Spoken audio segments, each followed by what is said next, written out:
Apleistas cukraus fabrikas. Nelaimės istorija. Draugai, didžiulis cukraus malūnas kaimo pakraštyje kadaise buvo miesto pasididžiavimas. Šis malūnas buvo garsus toli ir plačiai. Žmonės jį laikė brangiu kaip savo gyvybę. Saulė tekant, didžiuliai malūno kaminai pradėdavo skleisti dūmus. Šie dūmai pasklisdavo po visą kaimą. Malūno savininko laikais darbas čia buvo atliekamos labai greitu tempu. Mašinos riaumojo dieną ir naktį. Sunkioji technika visą dieną skleidė barškėjimo garsą. Šiame malūne dirbo šimtai darbininkų. Kiekvienas turėjo savo pareigas.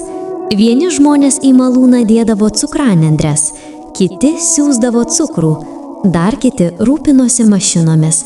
Visi dirbdavo kartu ir valdydavo malūną. Savininkas labai didžiavosi šiuo malūnu.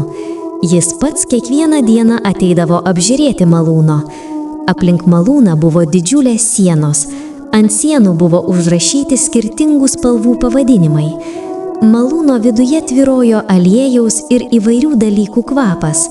Tuo metu kaimo gyventojų gyvenimas buvo pagrįstas šiuo malūnu. Kai malūnas dirbo, visi buvo laimingi. Vaikai turėjo pinigų žaisti, motinos gaudavo pinigų namų ūkiui išlaikyti, tėvai galėjo mokyti savo sūnus. Kiekvienose namuose buvo laimė, kiekvienose namuose buvo pragyvenimo. Kiekvienas malūno darbas buvo susijęs su Krizano malūnu. Šis malūnas buvo jų gyvenimo siela. Draugai, bet kiek ilgai tęsis visa ši laimė? Vieną dieną atėjo labai liūdna žinia. Mirė malūno savininkas. Vieną dieną jis užmigojo ir nebepabudo. Visą kaimą apėmė liūdesys. Malūno savininko nebėra. Dabar šis didelis malūnas nebegirdėjo jo juoko. Tačiau mirus savininkui prasidėjo dar vienas didelis liūdesys. Tarp savininko sūnų kilo didelis ginčas dėl malūno. Kiekvienas sūnus norėjo savo vardu pareikšti pretenzijas į malūną. Kiekvienas manė, kad jis bus savininkas. Vyriausias sūnus pasakė, kad jis turi gauti malūną. Jaunesnis sūnus pasakė, ne, aš turiu gauti šį. Vidurinysis sūnus taip pat pareiškė savo pretenzijas. Netrukus šis reikalas tapo labai pavojingas. Sūnų ginčas neapsiribojo žodžiais. Jie pradėjo žodinius kaltinimus vienas kitam. Kiekvienas turėjo savo advokatą. Kiekvienas norėjo pareikšti savo teises po tėvo mirties. Namuose kilo muštynės. Kaimynai jas girdėjo. Kartais muštynės vykdavo net pačiame malūne. Darbininkai panikuodami palikdavo darbą. Draugai, netrukus šis šeimos ginčas pasiekė teismo. Kiekvienas sūnus kreipėsi į teismą su advokatu, kad apgintų savo teises.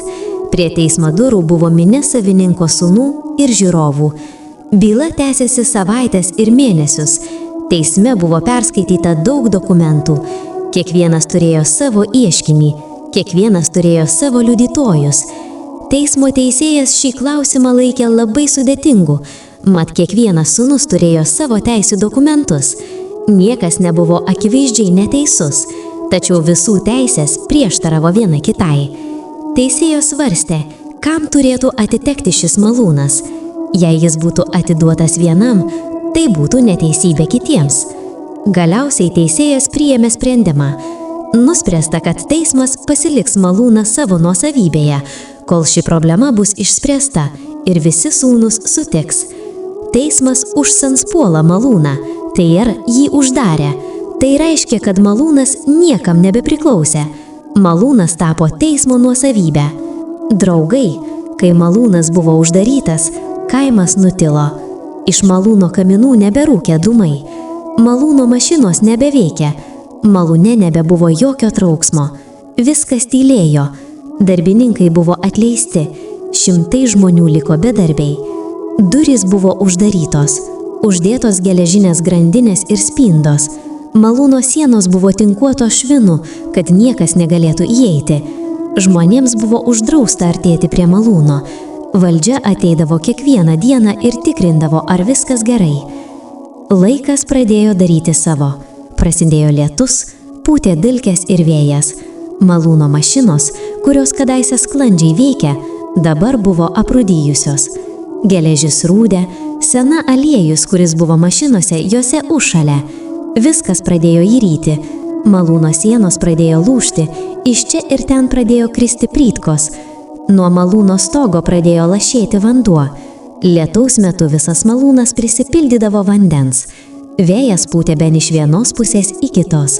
Dabar malūnas atrodė kaip dykuma. Didelės mašinos dabar gulėjo lyg sudabusiam lavonaim. Draugai, dienos bėgo, mėnesiai bėgo, metai bėgo. Byla teisme judėjo lėtai. Sūnus nebuvo pasirengę susitaikyti, ne vienas neatsisakė savo teisių. Teismo sprendimai laukia.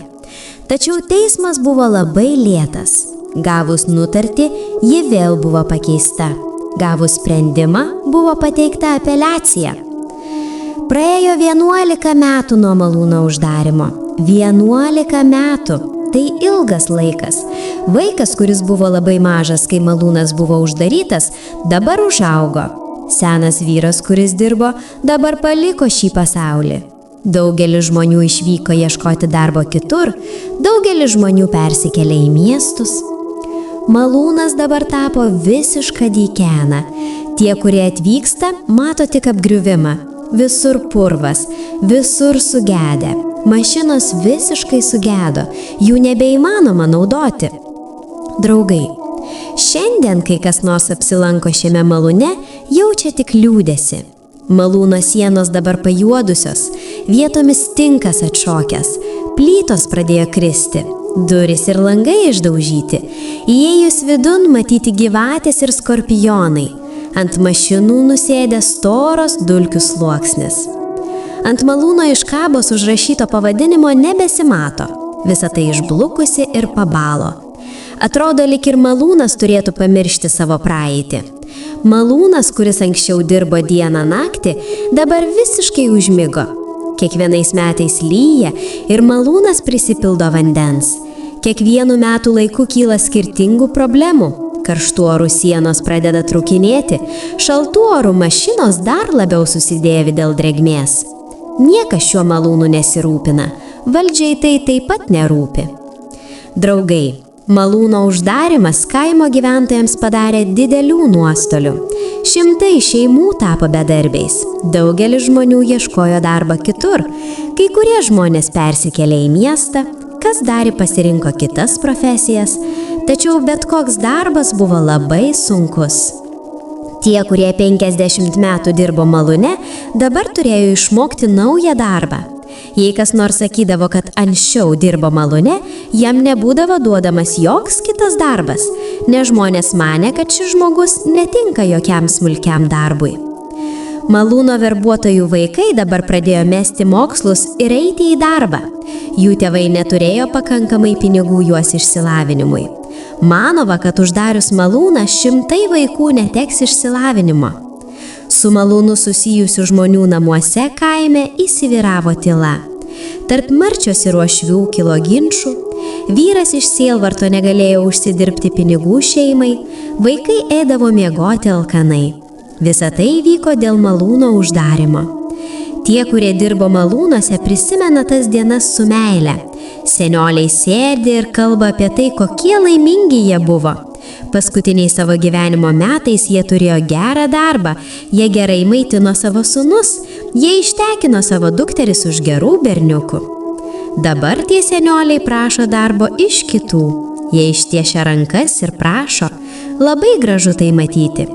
Vyras, kuris kadaise buvo didžiausias malūno prižiūrėtojas, dabar vaikšto čia ir ten dėl smulkaus darbo. Žmonės sako, kad visa tai yra savininko kaltė. Jeigu jis būtų mylėjęs savo sūnus, šio ginčo nebūtų kilęs. Tačiau sakoma, kad savininkas sukėlė nesantaiką tarp jų. Jis kiekvienam sūnui atskirai paaiškino, kad tik tu vienas nusipelnei šio malūno, kiti sūnus atima tavo teisės. Dėl šio klaidingo mąstymo sūnus tapo vienas kito priešais.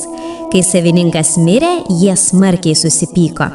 Jeigu savininkas būtų paaiškinęs savo sūnums, kad jūs visi esate broliai, gyvenkite kartu, viso to nebūtų netikę. Dabar įvyko tai, kas įvyko. Malūnas dabar griuvėse, sūnus vis dar teisme. Kiekvienas turi savo advokatą, kiekvienas kovoja už savo teisės, tačiau jie nesuprato, kad malūnas pralaimėjo šią kovą ir 100 šeimų taip pat pralaimėjo. Šiandien, kai kas nors praeina pro šią kaimo dalį, jis susimąsto, kas yra šis apgriuvęs malūnas.